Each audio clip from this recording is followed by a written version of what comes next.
Good evening, this is Jack from Charting the Markets, and this is the Bigger Picture webinar for the evening of Sunday, the 12th of October. My disclaimer, I do this for educational purposes only. I'm here to share my technical analysis with you. I hope you can take some of what I'm doing, learn from it, transfer it to your own charts. I'm not here to shoot trading signals, right? Obviously, had a bit of a hiccup on Friday afternoon. We did have some negative divergence there. I've been posting every day that we've got, on the pre-market video and associated charts. We had negative divergence on the daily RSI 14 and RSI 5 on SPX and Qs. We had a little level top here I was looking at on Friday morning on ES, and that broke down, made target, and went considerably further. Now, this was all on Trump having a bit of a tantrum about rare earths and negotiation with China. I'll talk more about that, but basically we're coming up to a negotiation which Trump was talking about cancelling, but I suspect he will attend, with China about where we are here. And of course, China's had 57% tariffs on it for much of the year now, or certainly the last 6 months, and so come down from much higher levels. So the fact is, there's not an awful lot you can threaten them with, but they do have a good thing to threaten the US with rare earths, so I'll be coming to that. Anyway, in the meantime, we saw a sharp move down, and this is something, what I was saying last week, I don't know if I said it at the bigger picture, but I certainly said it on at least one of the pre-market videos last week. I was saying that there wasn't really going to be anything particularly interesting happening until we saw a sustained break below the daily middle bands on multiple indices, and we finally got that on Friday, and that means this is starting to look interesting.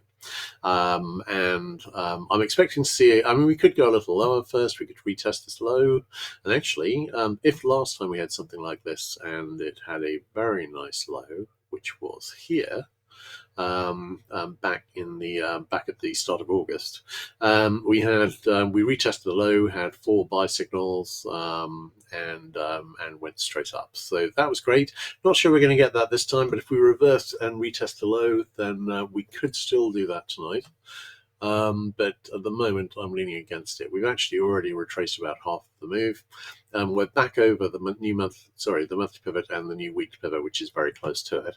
And I suspect we're probably going back fairly directly to the highs. We will see how that goes, because we could, of course, go A, B, C, do a low, and there is some support for that, but I'll go through it.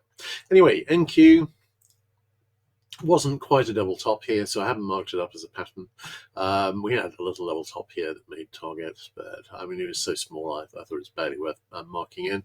Again, we got down below the monthly pivot as we did on ES, and we have recovered back above it tonight. One reason I was going to do this about 3 hours ago, actually, but I wanted to wait for the open because I was expecting to see a strong rally, and here it is. We have a strong rally.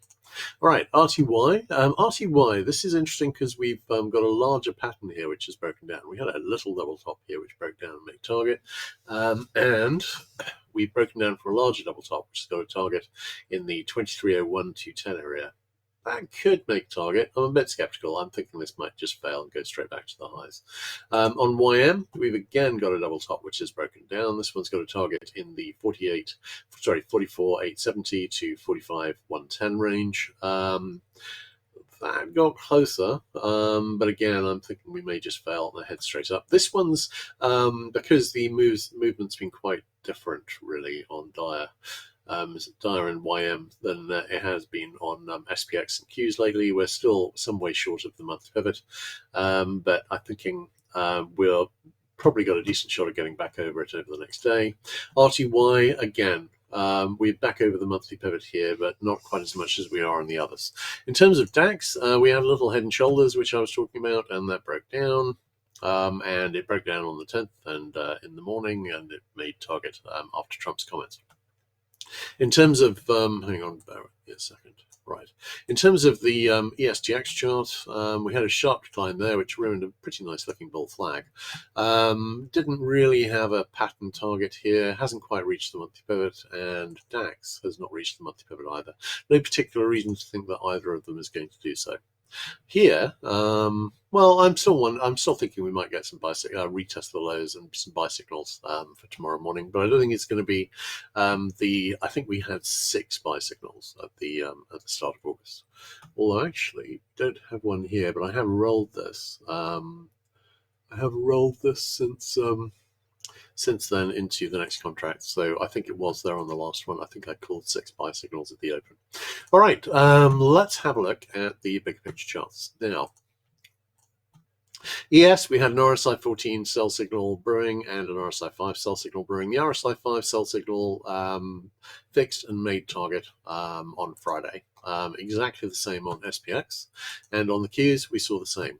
We do have open RSI 14 sell signals, and this has me wondering about a larger retracement coming soon. Could be now, but I'm thinking we may well see a high retest and set up a larger pattern to do that, and that would give us a chance to make these sell signal targets. Now, RSI 5 ones made target already, but we've got an RSI 14 sell signal fixed on SPX here, and we've got another one on the Qs, and we've got another one which is already fixed on RSI on the RSI 14 on Dia, and we have a weak one on IWM. So that's all 4 of them, and I'm leaning towards those making target, although I wouldn't expect to make them to make target in all probability straight away. Now, one thing I've been looking at here is how good does it look in terms of, hang on a second. I had a close look at it on the weekly chart here. How good does this look in terms of the possibility we've actually reached a major high area already? And maybe. We're pretty close. I couldn't get this quite to fit, and really I'm thinking a little bit higher if it's going to reach this trend line. And there are possible alternates. We've got a weekly RSI 5 sell signal fixed, nothing on the RSI 14 yet. That fixed, basically, it's only a small divergence, and actually this is something where I'm thinking it may come back, retest the high, and set up a more serious divergence if we don't go significantly lower and close lower at the end of this week.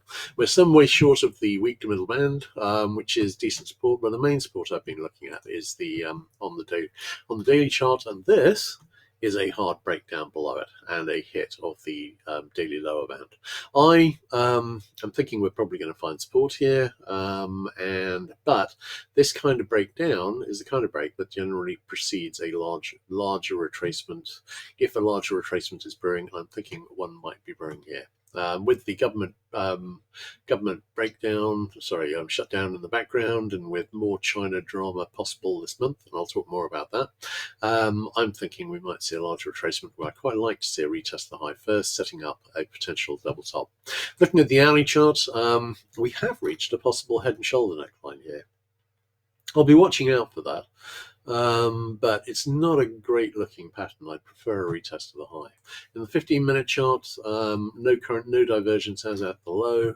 This isn't an awful head and shoulder setup. It's not great, but we're already beyond where the ideal right shoulder high would be. It's got issues, but we did break below this low, which was actually in late July. We have actually broken below that rising support trend line, which is interesting from a fairly nice rising wedge. I'm thinking we may well top out, deliver a larger retracement, and then a last serious push up into December. All right, looking at the Qs, we had on the daily chart, we have the daily middle band at 599. We had a hard break below it. That was almost where this trend line is here. And we got not quite to the daily lower band, but pretty close. In terms of the possible topping patterns, we got a better looking head and shoulders set up here. So if we are going to see a rally and a retracement down, I've been mainly looking at this pattern as this would be the high quality one. A 50% retracement would be fine, so I'll be watching that area. On the 15-minute chart, we got pretty decent looking buy signals, but given they're only on the 15-minute chart, there's a pretty good chance that's going to make target at the open tomorrow if we open at the kind of level we're at now. Looking at Dia, in terms of the bigger picture chart there, don't really have a nice looking trend line here. But here on my NDX longer term chart, that's actually not bad. And it's the log chart I'd be looking for, really. This would be the rising wedge for the whole move up from the 2009 low. But actually, that's not bad at all. I'm thinking we could be in the right area here. So we will see. So there's no particular need looking at the SPX charts and NDX charts to go up much higher. In terms of the shorter term, we're pretty close to resistance up here as well, and this is a pretty nice looking rising wedge from the 2022 low. We will see how that goes, but that would only start getting interesting if we start breaking some weekly middle bands. All right, looking at Dia. Nice test. We actually reached the 3SD lower band, which is a warning for a rally, which is what I'm expecting to see tomorrow, really. In terms of the patterns here, we reached another possible head and shoulder neckline, but it's not great. In terms of the topping patterns that we're seeing on YM and IWM here, they're not really looking nearly as nice on the RTH charts, and the RTH charts are the dog that wags the future's tail. So I'm not taking them as seriously. We will see, because I saw on YM we've got a nice looking double top here, not so much. So we will see. I think that's because the this first high here was significantly higher on the futures than it managed on the RTH charts. All right, let's have a look at IWM. All right, IWM, there's no particular reason to think that we're hitting any sort of resistance trend line here, but what I would say is we've got a really nice looking big double top here. There's no particular need for this to go much higher, and obviously we had an IHS here shown here, and we made the target on that. There's no need for it to go higher, and we almost made it to the extended target on that. This is a very nice looking overall pattern in the right area. We've got a weak RSI 5 sell signal brewing there too. We've got a weak RSI 14 sell signal brewing. Fixed on the daily chart. In terms of the daily chart, we had a hard break below the daily middle band as well, and these were serious breaks, the most serious breaks we've seen since July. So this is a good. Now there, of course, we came down, and then we had we had this hard breakdown here and recovery, and then that was the low. Might see the same here. But I'm thinking we may well start breaking these main trend lines here and actually do some damage to the downside before coming back up. There are reasons to think that we might see some market jitters this month, and that would be a healthy retracement, setting up another leg up in all probability. Looking at the 60-minute chart, we had a pretty nice touch with the rising support here, and that's slightly broken, but not a great deal. We do have a nice looking level top here, but unlike the one on RTY, this one hasn't broken down yet. We will see how that goes, but this is again the main one I'd be looking at rather than the futures one. In terms of the 15-minute chart, again we got strong 15-minute buy signals brewing, and chances are, there's a pretty good chance that it's going to make fix and make target at the open. All right, looking at DAX. Nice move down, no negative divergence. We do have a very nice looking overall double top here. We had a lovely flag, went up, retested the high. There's no particular reason to think this will start playing out to the downside now. I'm thinking probably more upside, but we'll see. On Nikkei is probably going to come down tomorrow, and the reason is that the government's fallen apart. The governing coalition has fallen apart. So I'm thinking we're probably going to see some retracement here. Haven't really got any negative divergence for it, but I'm thinking we're probably going to see that anyway. All right. Now, I promised you I'd have a look at the China issue, and this is the issue. Rare earth elements. China was building up, and I was reading about this as early as 2005, 2010, I think. China's been building up for years a hammerlock on the production of rare earth elements. These are used in basically everything high tech. They're heavily used in electric vehicles, batteries, magnets, wind turbines use an awful lot, advanced electronics, defense applications, consumer electronics such as smartphones. They basically, most high-tech manufacturing involves some rare earths, and China supplies 90% of global demand. Now, that means that the US cannot actually get all of the rare earths that it needs from sources other than China. In fact, although it tries to buy as much as it can from outside China, there's not enough. 70% of the US supply of rare earths comes from China. And China, of course, it has put very heavy um, tariffs on, and the Chinese are frankly rather pissed off about it. So, what's the issue there? Well, the Chinese are restricting their exports of this, and they're restricting it to the US and theoretically other countries, but mainly to the US.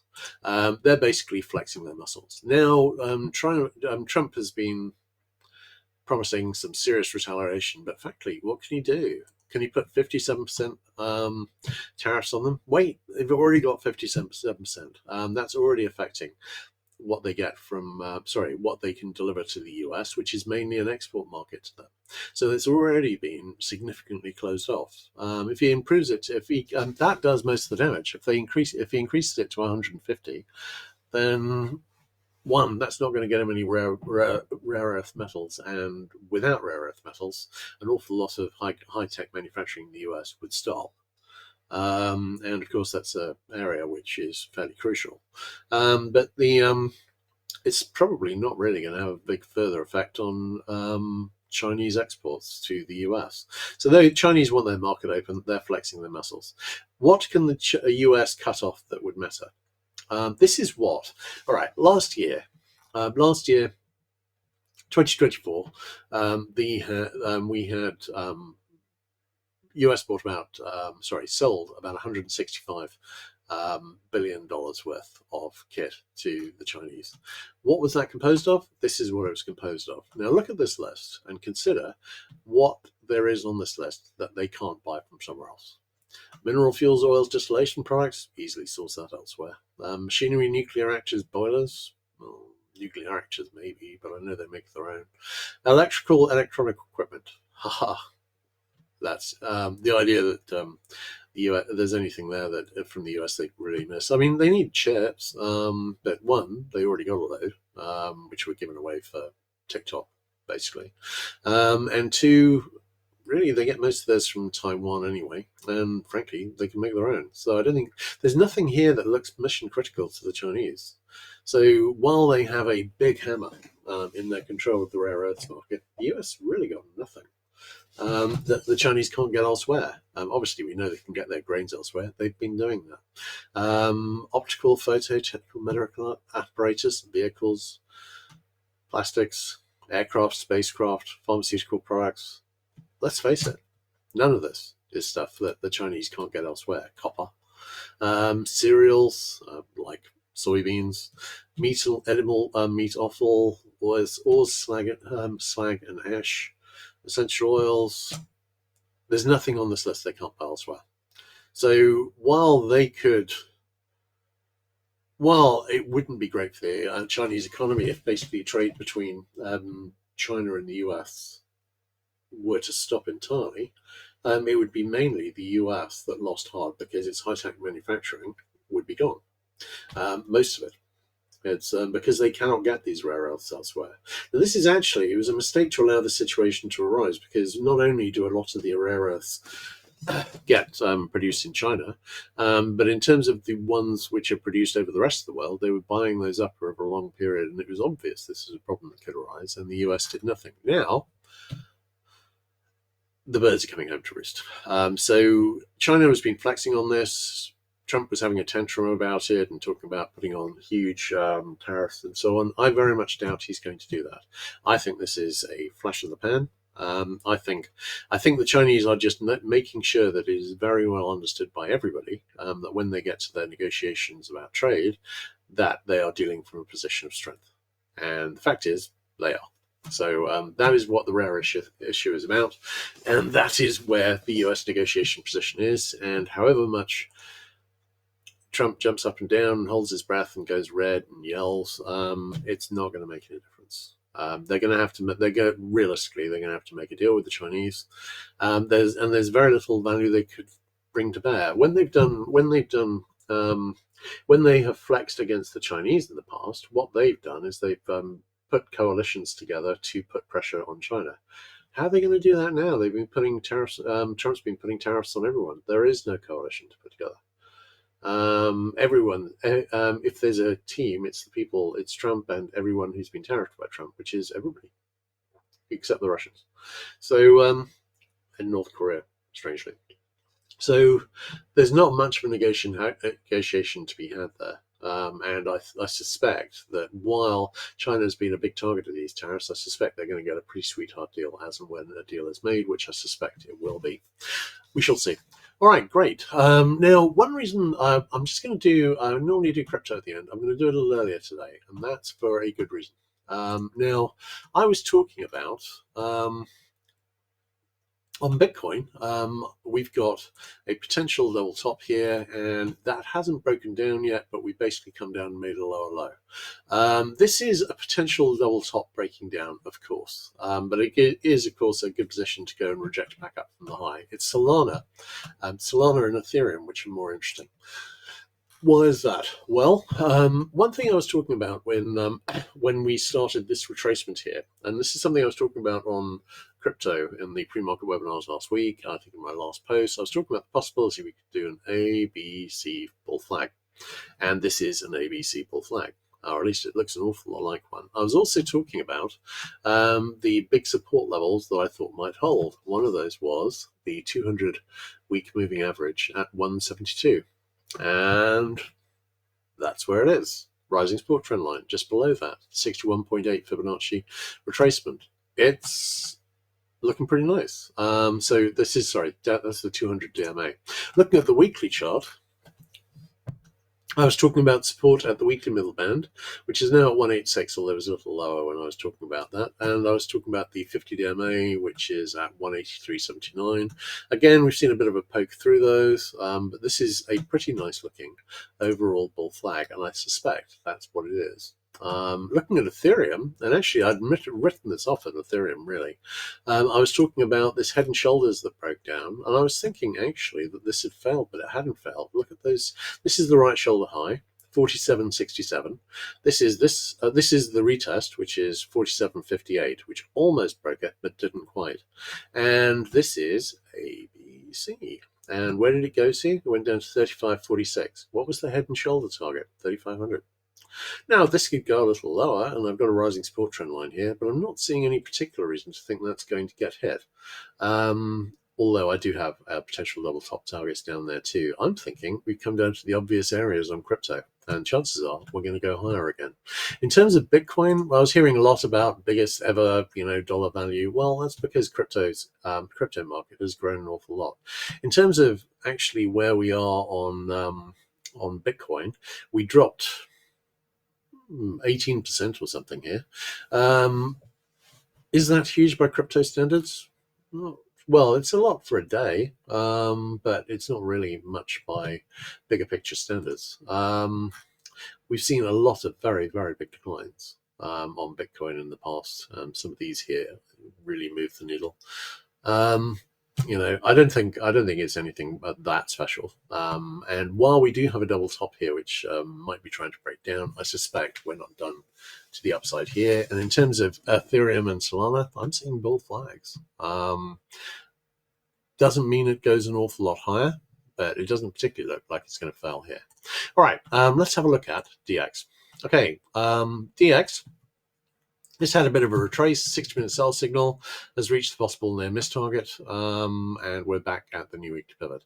I'm still leaning fairly strongly to the upside. I don't know what impact more volatility is going to have on that, but we've been having a nice run from the area where I was saying I had a really nice bullish setup, and that bullish setup takes us up, ideally, to about 104 and potentially higher than that. All right, let's have a look at those on the bigger picture charts. All right. On the US dollar, we got a possible RSI 5 buy signal on the monthly, and this is what I'm mainly looking at here, which is this bull flag setup. This is obviously the chart going back to 1980, and this is a nice setup. And this is a very, very, very technical instrument. This is a nice bullish setup, basically for a retest of the high at 114.78. I don't know if we'll get that high, but I do think we've got a pretty good chance of getting back to 104. basically as the rally for this move down from the start of 2025 to the lows in early July and in mid-September. This set up a double bottom. It's very, very nice. A sustained break over 126 gets us up into about the 104.1 to 104.2 area. And I think that's got a pretty good shot at making target. And obviously, since I called this as a very possible second low of double bottom, we have been going up very nicely, and I don't think this is done yet. But I'm not seeing an awful lot on the fundamental side to say dollar goes up an awful lot. And I was saying, my lean will always be in terms of the high probability move on the pattern, and the pattern says up. And actually, after a move down like this, I'd be looking for 50% retracement, and this isn't actually that far away from a 50% retracement. And if you look here, that would get us up into, it's slightly over 50%. So, that would get us to probably about 55, 57. But, it's in the range. This is an obvious move. And then when we get up there, we weigh our odds of actually going higher. And we will see. If we are going to go higher, I've also marked in a head and shoulders here with a potential boom to come back, form a right shoulder, and then break up from a larger pattern, which would have a target in about the 108 area. All right, Euro, of course, we've got the mirror image. We've got a very nice looking bear flag. GBP, we've got a very mirror image. We've got a very nice looking bear flag. I'm liking it. So at the moment, I'm thinking that looks pretty solid, and I'm liking the way this is developing on the US dollar from here. And there's nothing here that I wasn't really expecting to see. USD JPY, we've seen a break back over the monthly middle band, and I'm thinking this is a good setup. Go back and retest the high, which would be a good match for what I would expect to happen if we are going to see the dollar get back to 104. Now this would set up another slightly smaller double top, and no, it would set up a proper one. This never quite retested 162, and that's a flaw and a double top for me. So if we come back and fully retest 162, that would set up a much better looking quality double top. Although after that, I'd be kind of leaning towards the downside because this is a bearish looking pattern. Looking at USD CAD, huge double top there, and in the event we went up and retested 1.4793, that would set up a nice nested double top. So as I said, I really like the US dollar going to 104. There's a real possibility it's going to fail hard there. Australian dollar. Australian dollar, we're still waiting for a break up over this resistance here. We've seen a very slight one, but it's more of a hint of a break up than a real break up so far. We will see, but of course, if the dollar goes up, chances are this will probably go down. NZUSD, we've been in this long and fairly strange consolidation triangle from the 2020 low and the 2021 high, and that's still ongoing. If we see the dollar go up to 104, that wouldn't be a bad fit with this heading back and retesting this low here, and then we'd see. All right, so that's currencies. Let's have a look at bonds. And on ZB, I've been looking for a retest of this high here. We almost made that on Friday. We're pulling back a bit now, but I'm still leaning towards seeing that. On ZN, I've been watching this possible IHS, which has been forming. Now, there is a possible alternate here with this, where this could be a bear flag, and that would be the support trend line. And on the resistance side,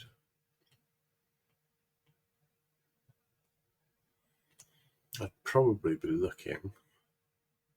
This is just an alternate, but it's always a possibility because ZB is looking as though it might turn soon. But I'd still be expecting to see it come back and retest this this trend line here, I think, would be the ideal.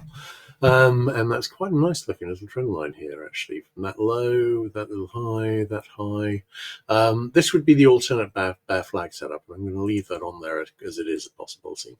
But with the IHS has broken up with the target in the 113.25 area, and if that should make that target, then that would be getting pretty close to and would invite a possible retest of this high here, which would be a short distance above. We will see how that goes. All right, let's have a look at the bigger picture, although there's not a lot that's illuminating on the bigger picture, really. We've been heading sideways for a while on bonds, and I think we're just waiting for a big trigger event to happen. If so, that would probably send yields higher and bonds a lot lower. All right, on TYX, we've got a possible IHS forming here. We're waiting, and this is main resistance right up here. We've come back, we're testing the monthly middle band. We could see a break below that, in which case this is a potential level stop. I'm really not seeing any reason for that to happen, although it is something that could happen if we had a big slowdown in the economy. But I think, to be honest, that would do such bad things to the debt that would also be a very sizable pressure in the opposite direction. So I'm keeping an open mind on it and watching. But at the moment, we're holding the monthly middle band, and that may well hold. No divergence on the charts here, but if we were to see this go a little lower with bonds going a bit higher, then we could set up a possible weekly RSI 5 buy signal brewing. Nothing on the daily chart. I am looking at this as a potential bull flag. This would be the retest of that low. I am thinking that might get us a move higher and possibly a retest of this high here at 51.53. Looking at TLX, we got a possible IHS forming there too. It's nice. And again, a big financial shock get us over the resistance here, basically in the 50 area. Well, slightly below that, but pretty close. So I'm leaning towards that happening as probably the most likely thing, but it could be that we're forming, let's say, a bull flag, come down a little lower. But I'm not seeing, it's been very resistant to going lower on the bond yields, and I think there's pretty good reasons for that. The Trump administration is not inspiring with its stewardship of the debt and its financial competence. And obviously, bondholders tend to worry about whether or not they're going to see their money back. They're quite keen on that. So we'll see possible bull flag forming here. Looking at the weekly BB's chart, we've got, we're pretty close. Retest that low, nice looking weekly RSI 5 buy signal could be brewing. Nothing on the daily, but on the hourly, I'm thinking a retest of this low here at 39.92 could set up a nice looking level bottom. So I'd like to see bonds go a bit higher into that. We'll see whether or not I get it. Looking at TLT, TLT, we've still got this possible IHS here suggesting we might see a big move up in bonds. I'm skeptical, but it's not a bad looking IHS, and at the moment it's still forming. In terms of the daily and weekly chart, no current divergence. In terms of the daily chart, no current divergence. Possible, it looks like a little level bottom here, but honestly it's a little too large, so I'm not really taking it seriously as one of those. It's too large relative to the preceding trend which comes from here. In terms of the hourly chart, we're looking a little overbought on the hourly RSI 5 and RSI 14, but no current negative divergence yet. We have already on TLT retested this high. Or at least we're very, very close to doing so. That's at this high is at 90.724. 90.72 is what's been reached. I'm thinking this may be a double top forming, so we shall see. As you can see, not too far above, I've got a pretty nice looking resistance trend line. But bigger picture, $6.50 into the other with bonds. All right, CL, we saw a very impressive move on Friday. And that was us breaking back on CL for the first time below 60 on this chart. Now, this is obviously going to change. We're changing all the contracts this week on CL, HO, and RBOB. Haven't changed those yet, but this was a breakdown, and this is something I've been talking about as a possibility for a while. I'll talk about that mainly on the bigger picture charts. On HO, we saw a breakdown. Have we made it to this flag target? Because this was a likely bear flag, or at least was suggesting a retest of the low. Did we quite make it to that low? No, I've got that low in about the 2.178 area, and we didn't quite make it. I'm still thinking we're going to make that low. On RBOB, we'd already retested the main low I was looking at, and we have gone lower. Let's have a look at these on the bigger picture charts. All right, hang on, bear with me a moment. Let's shut that down. Hang on. All right. Okay, WTech. Bigger picture, as I've discussed before, we've got a falling wedge which has broken up, and I'm looking ideally for a retest of the low to set up a potential double bottom. If we were to get back to the wedge support, which I've currently got in about the 53.5 area, then that would effectively just expand the falling wedge, but it wouldn't detract from the fact that overall this is a fairly strongly bullish pattern, which is suggesting that we're unlikely to get much below 50 unless we are going to see break against what you'd expect to see. In terms of the monthly chart, no current divergence. In terms of the weekly chart, no current divergence. And ideally, by the time we get to the low, I'd be starting to look for some at least weekly positive divergence, and we've not got it yet. In terms of the daily chart, there is an alternative here, which I've been watching. I don't like it because of the lack of positive divergence here, but it's a possibility. We've gone down, however, to a stage where this possible IHS here was looking much better. Now it's looking much more as though we're going to retest the low. We made a low here at, what was the low? 58.22. A full retest of this low would be at 56.06. So basically, get down $2.16 further, and this low is retested. In terms of heating oil, we've got exactly the same pattern from the high. We've got a falling wedge. It's broken up, and I'm looking for a reversal pattern. Again, that could be an IHS. That still looks absolutely fine. And I am wondering whether we might retest the low on CL. We've already retested the low on gas oil, and whether we might still have an inverted head and shoulders on gas, on heating oil, and that is a possibility. In terms of the weekly chart, no current positive divergence. In terms of the daily chart, no current divergence. We got slightly over the 50 level here on, and I tend to just exclude it when it goes over. On gas oil, we've got the same wedge broken up, looking for a retest. We've already retested the low. Now, there is one other thing to mention on gas oil here, and that's actually that we've formed a pretty nice looking head and shoulders. It's oversized, and you can see this is where the conventional target would be. So you can see this is very oversized compared, but it's not oversized enough that I would rule it out of contention. Potentially, this is a head and shoulders breaking down with a target at a retest of the 2020 low at 0.52. I'm skeptical about that, but it is a possibility. But I think what is more likely is that we'd be breaking down from here and then rejecting back up. And obviously, that would be very bullish. That would be back to the 2021 high. And I'm thinking, I don't know what circumstances could prompt that, but there are circumstances that could prompt it. For instance, at the moment, Russians, I don't know if you've been following the war in Ukraine, but the Russians are losing it badly. They're still bombing Ukraine a lot, but their troops are very inferior. The Ukrainians are militarily far, far better. Their pace of innovation is huge.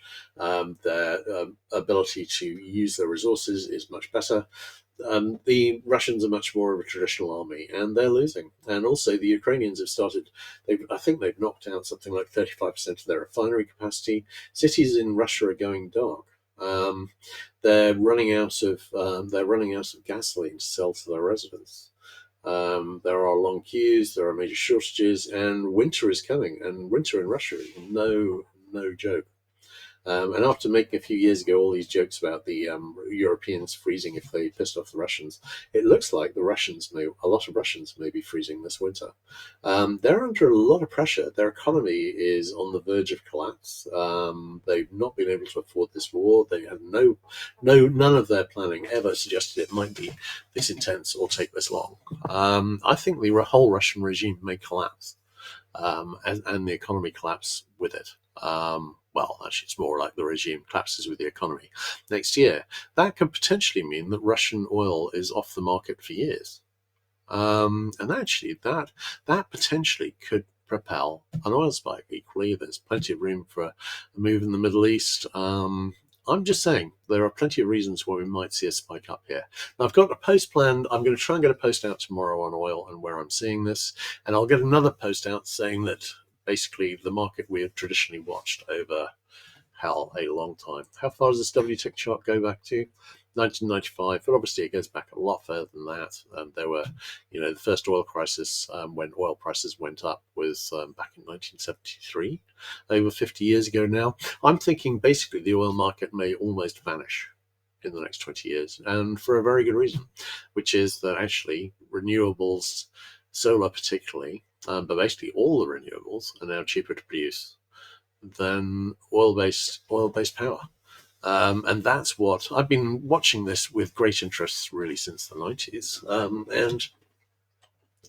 And the fact is, this was always a time that was going to come. There was extrapolations and there were estimates on when it would come. But what I was thinking back then, and what I still think now, is that the time when we would start seeing the end of the oil age would be when renewables got a lot cheaper than oil. And at that stage, people have a strong incentive. And at that stage, you're thinking, well, just because oil's been around a little while, candle was the main source of illumination within houses for a very long time before electric lighting. But you know what? You don't see many candles lighting houses now. And it didn't take that long. It didn't take that, well, it took longer to switch over than this will take to switch over. And when Trump talks about, fossil fuel as reliable and the way forward, etc., he's living in a vanished world. The fact is, it's going to go the other way, and it's already going the other way. So I'm planning to do a post on that too. But what I'm thinking, we might see a big rally on this. I'm thinking that might be the last one we ever see. I think we've got solid oil demand for the next 5 years. It's probably going to be dropping an awful lot over the 5 years after that. And after that, I think it's going to be fading down to a small shadow of what it once was. What are the takeaways from that? Well, have fun while it lasts. And two, don't get too attached to oil stocks, because I think they may be going the way of the dodo over the next 20 years. We shall see. All right, great. Let's have a look at natural gas. Natural gas, we had a nice looking little break up here, and at the moment, that looks like it might be failing. So if it fails, it's probably going to head back into a retest this low here at 2.65, and that could give us a larger double bottom. We do have a seasonally strong period, which we're now in, and I'm thinking this may well go up a buck or more, and that would certainly have the capacity to deliver that. We'll see how that goes. Bigger picture, after that 2 months, I'm thinking we're probably heading down, hitting this trend line, and very possibly breaking down and going back to the lows. I could be mistaken. We shall see. In terms of the natural gas market, I think that's going to go the way of the dodo, just the same as the oil market goes over the next 20 years. Looks fine for now. Don't get too attached to any big manufacturers. And don't expect too many new natural gas power plants to get built, because chances are they won't. All right, great. Let's have a look at metals. Didn't show you the NG chart on the short term. You can see we are heading back fairly sharply back into these lows. It doesn't look quite the same on the bigger picture chart, and that's because we are seeing these very big rolls every month. For instance, when we go from the November contract to the December contract in about 2 weeks, it's going to go up about 70 cents. And that just basically will occur between one and the other. It's not as though it will go up that 70% cents and then we will switch over. That will just be when we move from one to the other. When we move on to from the December to the January contract, it will go up another 33. That will vary and change a bit, and then we will be in a down cycle for a few months. But that is what realistically I'm expecting to see. We shall see. And NG tends to be fairly unique on that. You can see oil moving forward is nothing like it. You can sometimes get big divergences built up here, but nothing like the ones you will see seasonally on gas. Okay, let's have a look at GC. GC, we had a possible head and shoulders forming here. As you can see, it's just gone straight back to the high. Don't short these instruments. But I do have a potential upside target I'll be talking about on the bigger picture chart. SI, we've got had a possible head and shoulders forming here. It was pretty ugly. And it looks like we're heading back into the high. Wouldn't be surprised to see that. On palladium, we had a sharp little retracement here, ABC, and we're probably heading back to the high. 60-minute sell signal reached possible there, missed target. On platinum, sharp little retrace here too. I'm thinking we may well be retesting back to the retest of the high here too. HG, we might be retesting the high here too, but if we do, I'll be thinking this may well be the second high of a double top. We had my rising wedge, it broke down, we saw a decent retracement, mostly on Friday. It looks like we're going to go back up and retest the high. That could well set up a double top to take this all the way back down to the retest of 4.38, and this is a perfect time to do it, because of course we now retraced about just over 50% of this move from this high to this low. And this would be a very good way to get back to that low, which is effectively where that 4.38 is. I'm thinking that has a pretty good chance of delivering, and I was delighted to see that too. All right, let's have a look at the bigger picture charts on those. Alrighty, gold. Okay, this is my bigger picture gold chart. Gold monthly chart goes back to 1979, when we started forming this bull flag, which basically, I mean, you can see these. We see some big patterns forming here. This is a bull flag that took 20 years to form. That was very, very impressive. This little low here, this was the UK Chancellor of the Exchequer announcing months in advance that he was going to liquidate a significant amount of our gold reserves and put it in US Treasuries. And this is why this was called, particularly I think by Brits, the brown bottom, because his name was Gordon Brown. But what a complete and utter idiot. As you can see, that was not a smart decision, and that was the start of the bull market that we've been watching ever since. In the meantime, though, we had this move up here. We had this bear market here, which basically was forming a large flag, backtesting the 1,000 area. And then we've seen a strong move up here. I drew in a couple of months ago, I drew this chart and I drew in some trend lines here. We're actually getting pretty close to one of them. And this is up in about the 4,400 area. Still some distance away, I know, but this actually would be a very nice resistance trend line and could be significant here. I am talking about this trend line here as well, and talking about possibly resistance in the 7,200 area if we were to reach that. But at this level, I would be watching for potential resistance. We'll see. In terms of the monthly chart, we've still got a possible RSI 5 sell signal brewing, but if we keep going up, we're going to lose that divergence at the end of the month. We already lost the one on the RSI 14. I've got no resistance trend lines above, apart from the ones on the log scale chart. On the weekly chart, we lost the RSI 5 14 negative divergence. We had already failed the RSI 5 sell signal. This is on a run. So I've been saying twice a week that this isn't something I'd be particularly keen to short, and it remains something I wouldn't be particularly keen to short. On the daily chart, no current negative divergence, nothing strongly suggesting a move down. We haven't actually even touched the daily middle band since 33.50. Again, if we were going to look for some kind of high here, I'd be thinking we'd probably come back and go through that first. And at the moment, there's been absolutely no sign of it. I'm not holding my breath waiting for a high here. Looking at silver, we had really nice resistance in the 39.40 area. We went through it. Then I said that the next obvious target was a retest of the all-time high at 49.51, and that is the retest of the high at 49.51. No current negative divergence. No particular reason it can't go through here. I mean, we do have, on the bigger picture chart, I can show you the prior high, which was only, I think 30 or 40 cents below this 49.51 that was made in 1979. This was 30 years later, but the 1979 one was a special one. That was from a couple of the Hunt brothers trying to corner the silver market. It was a very, very exaggerated high for that reason. This was a proper high. We pulled back a long way from it, and then we've come back and tested again. I'm not seeing any obvious reason to think this is about to decline. And I would note, when we made this all-time high, we did at least have an RSI 5 sell signal break on the monthly chart, and we don't have anything like that here. I think we're somewhere distance away from a high here. We'll see. All right, let's have a look at the weekly chart. No current negative divergence.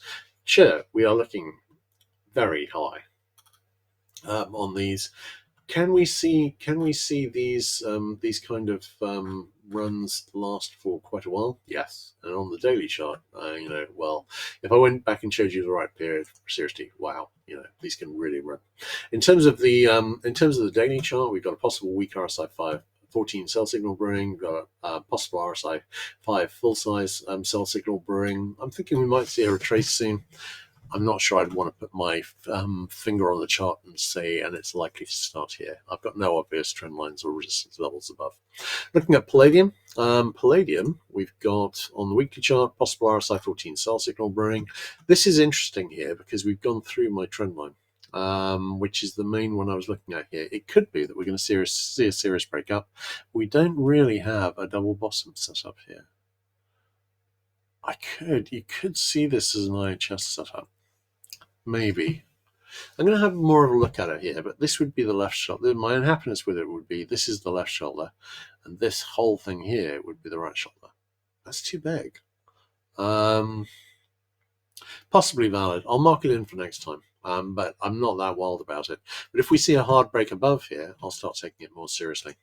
On the daily chart, no current negative divergence. a little toppy on the RSI 5s. Sorry, RSI 14 and RSI 5. On platinum, we had similar resistance there, and we went right through it. This is an IHS, and it's actually not a bad IHS because we pulled back, made a right shoulder. These more or less match, and that's got a target basically up to retest the 2009 high at 22.90. 2008 high. So I'm quite liking that, and at the moment that's got a lot more upside to go. Weekly chart, we do have some possible RSI 14 and RSI 5 sell signals brewing. If we were to go significantly higher in the near future, then we might well lose those signals, because we'll lose the divergence. In terms of the daily charts, we've got an RSI 14 sell signal fixed and an RSI 5 sell signal fixed. And have the RSI 5 sell signals been making target? Last one did. Went a bit higher first, turned from a weak into a full size signal, but the last time full size RSI 5 sell signal we had made target nicely, and we're still on the RSI 14 sell signal fixed at the same time. I'm considering this more seriously, and I'm thinking we may well be topping out for a retracement here. Looking at copper, still expecting to see some more downside after we come back and retest this high. We haven't got any current negative divergence. I don't think we've got. No, we have got an RSI 5 sell signal fixed on the monthly, and that is a target. That is something I would take seriously. But I'm also taking seriously the moving average here, which is the middle band, the monthly middle band. It's 20. Needs to see a conviction break below. You can see this has been holding 1, 2, 3, 4, almost 5 tests so far. This needs to break to open the downside. If so, I'm thinking copper would go down quite a way further. In terms of the weekly chart, no current divergence. In terms of the daily chart, we've got an RSI 5 sell signal. It's reached the possible near miss target, and we've got an RSI 14 sell signal fixed. I'm liking the reversal to come back and retest this low. In terms of GDX, we've got an RSI 14 sell signal fixed. The RSI 5 sell signal hasn't reached the possible near miss target yet. Leaning towards some more downside, needn't be right now. GDXJ, pretty much the same, except it hasn't gone down quite as much. We've got quite a lot of negative divergence on the daily charts here. On the weeklies, hang on, nothing. We need to retest the high, and it may be that we're going to deliver those first. Same on GDXJ. In terms of the hourly charts we had, I think they pretty much made target. So short term, I'm wondering about a retest the high and setting up some weekly sell signals. We will see how that goes. All right, great. Let's have a look at the other commodities. All right, KC. Right, KC, we have. Here. Right, KC, we've been moving up, we've been testing the monthly pivot resistance, and at the moment it's failing there. I think it may well come back and retest the low. We had a inverted shoulders here that failed almost immediately after it fixed. We will see, but I'd quite like to see a retest this low here in the 350 area. Looking at SB, we had a little buy signal here, that's failed. We had a double bottom break up here, but I drew in an alternate bear flag. That flag formed, we respected the trend line, and then we broke through it, and at the moment I'm thinking the obvious next target is a retest this low here in about the 1574 area, and I think that's probably where we're headed. CC, we broke a big support level up here on the bigger picture charts, and we've been trickling down from there. I do have a falling megaphone here, not sure how much confidence I'd put in it, but it's not bad.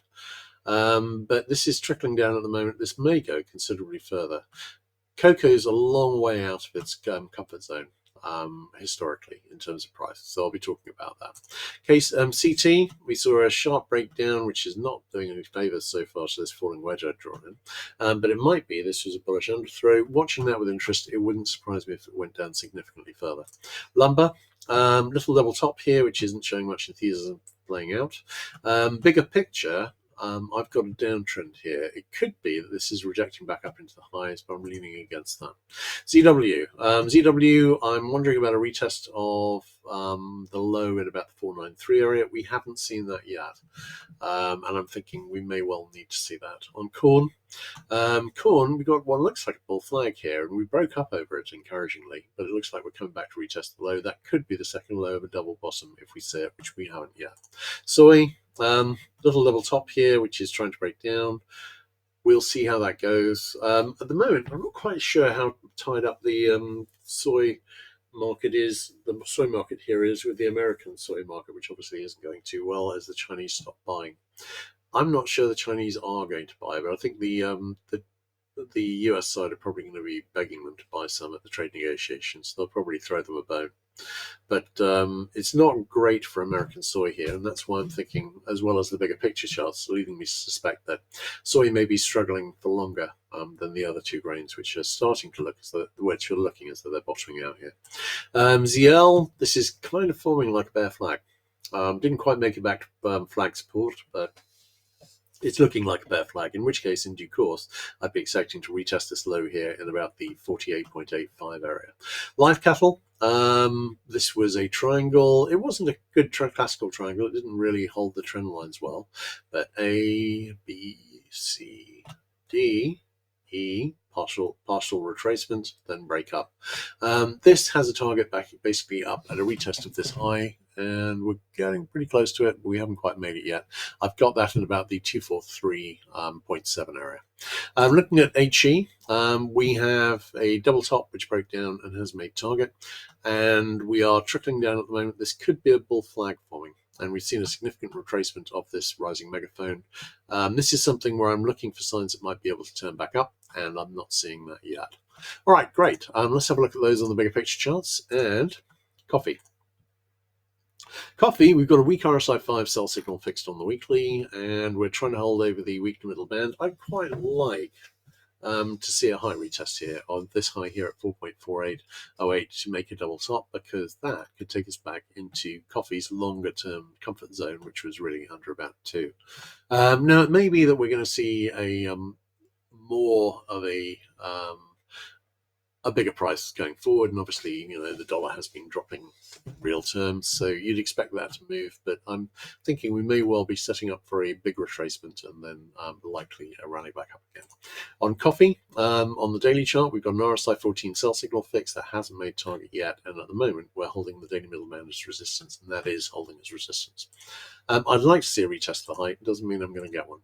Looking at sugar, sugar, just to mention the usual apocalyptic head and shoulders target down here in the 6.5 to 90 area. Now, that doesn't need to be hit, and shorter term, we've got an RSI 5 buy signal fixed on the weekly. We've got a nice looking falling wedge from the high. We have a very nice looking double bottom here, which is getting pretty close to breaking up. I'm liking that. I'm liking that a lot. So we've got an RSI 5 sell signal fixed. I'm thinking we might see a bit more downside here. It hasn't reached the possible near miss target. After that, I'm thinking this double bottom has a pretty good shot at breaking out, and we will see where that goes. Cocoa, again, we're well outside the historic comfort zone here. You can see that very clearly on this chart. We broke below the big support, which I had in the 64.27 area, and I don't have a good feel for where this is going to go. I've marked in the possible double top here, but honestly, the double top's too big. I'm not really seeing that as a big contender. But I am thinking we may be heading back towards the more historic norms here. That wouldn't surprise me at all. Cocoa, on the daily chart, we've got possible weak RSI 5 buy signal brewing, and we shall see. And hang on, it's just going to just draw in. Bear with me a moment. Let's just draw in a... Do I have a trend line from there? Or close? No, not really. It would be a while before I would reach an alternate wedge support trend line. So at the moment, this could be a bullish underthrow, but honestly, it looks too big. We do have some positive divergence here, but we don't have any on the RSI 14. We'll see how that goes. All right, looking at wheat. Wheat, I'm thinking we're probably going to need to retest this low here, and we haven't done it yet. That's actually in the 495 area. We got pretty close, and if we get there, then this could be a nested double bottom set up for a pretty serious longer term move upwards. On corn, we've already got a nice looking double bottom. Holding the weekly middle band as support. You can see we've been testing it for the last 3 or 4 weeks, and we've got a lovely double bottom here. I need to see it break over this declining resistance, which isn't far above. Once we do that, then I think we might well see the start of a pretty serious uptrend on corn as well. On the daily chart, no current divergence apart from a weak RSI 14 signal that's fixed. I'm thinking we might see a bit more downside here. But after that, I'm I'm thinking there's a good chance of breaking up. And also, I'm thinking, having already had an inverted head and shoulders which is formed here and broken up, I've been watching the potential for forming a larger one here, and I think we might do that. Ideal right shoulder low would be in the 408 area, and I'm thinking it may well be doing that, and that would have a significantly higher target, which would be up and about this area here, 495, I think. Looking at soybeans, this all looks like a bear flag. And looking at the soybean market and what's been happening with the American soybean farmers and the amount of surplus soybeans being produced, I'm not seeing any particular reason to think that this bear flag wouldn't play out. So doesn't need to play out from here. Could go a bit higher first, but it wouldn't surprise me to see it play out from here. And we're holding the weekly middle band as resistance here. This was a break up over it that failed and was rejected. I'm not really seeing any particular reason to think that this would go up a lot. Looking at cotton, we are breaking up from a huge falling wedge, which came down a long, long way. And we've got a lovely looking double bottom here, but I am wondering if we might need to see come down and see a retest of this low here, 57.89 area, before we saw a break up.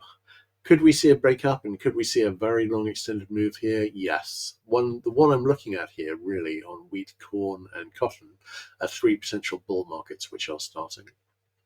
So I'm watching those with particular interest.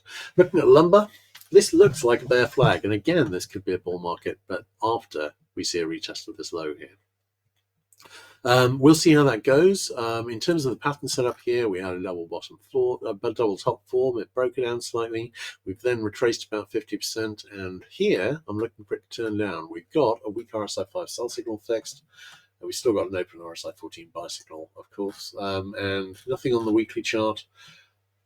Nothing really that definitive, but really, I mean, we've got the double top that's broken down with the target in the right area already. I'm thinking after this rally finishes, we're probably going to be making more tracks to the downside. All right, great. And that's everything. Sorry about the unusually long webinar today, because I wanted to talk about the rare earths and the China negotiation. I don't think that Trump's going to put anything really serious on the Chinese. I don't think there's much room for. And frankly, if I was negotiating in favor of either party here, I'd pick the Chinese. They've got a far better position. I really wouldn't enjoy going in with the American one here. I don't think he's going to offend China too much, because if China gets really offended, they'll say, well, sod off. You're not getting any more rare earth minerals. And actually, that puts the American economy potentially on the spot. An awful lot of American manufacturing, cars, batteries, most high-tech manufacturing, it all involves rare earths. And if China cuts off their supply, well, yeah, I'm not saying that would be an act of war, but it's things could get pretty serious, and it wouldn't be good for the American economy. They've really got nothing to threaten them with, and certainly not a rise in tariffs. They've already done that. I think this is an issue which will blow over, and a trade deal will be done in a month or so. There may be more bluster coming through, but I think that's all it was, bluster. We shall see. All right, great. In that case, I think it's a wrap. Everyone take care, and I'll catch you guys again on Wednesday.